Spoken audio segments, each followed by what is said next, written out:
Sindaco Galimberti, Varese capofila per questo protocollo d'intesa che garantisce trasparenza e legalità.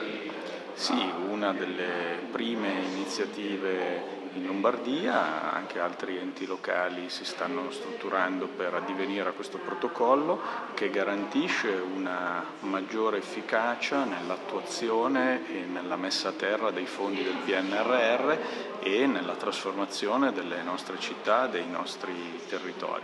Quindi una garanzia di legalità per ovviamente gli enti locali e soprattutto un messaggio molto chiaro che arriva da questo territorio, da questa provincia, che vogliamo impiegare al meglio queste risorse affidandoci alla collaborazione della Guardia di Finanza per garantire la massima trasparenza e legalità, tant'è che questo protocollo verrà allegato a tutti gli atti, a tutti i contratti legati al PNRR.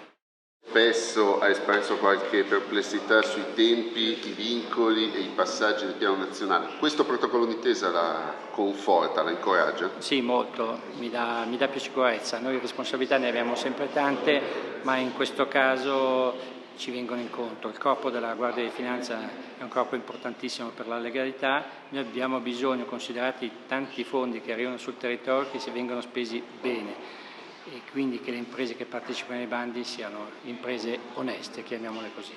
E quindi questo è un grosso supporto e voglio che tutti sappiano che io come Presidente della Provincia di Varese, presto lo farò anche a Bustarsizio, ma abbiamo intenzione di operare nella massima legalità per spendere bene i soldi dei cittadini e questo è un punto importante, un passo importante.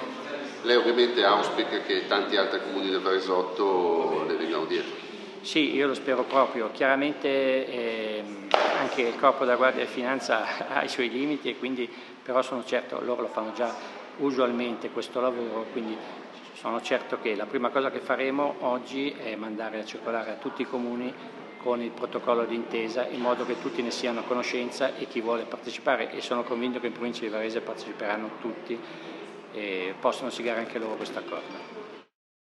Generale, dunque un protocollo d'intesa che garantisce trasparenza ma anche controlli senza per questo interrompere i meccanismi del piano nazionale sulle imprese interessate a partecipare.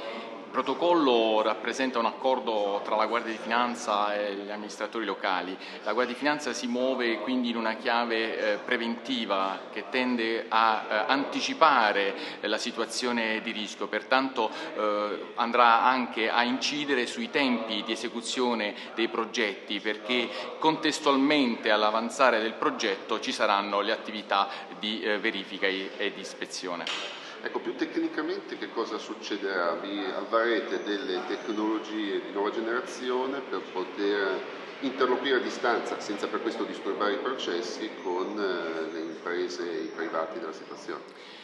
Gli amministratori locali forniranno i dati, le informazioni relative ai soggetti che interloquiscono per la realizzazione dei progetti e queste informazioni saranno analizzate e investigate secondo le tecniche di una moderna forza di polizia a carattere economico-finanziaria che si avvale di numerose banche dati a carattere nazionale e talune internazionale opportunamente interrogate con del software operativo di tipo relazionale.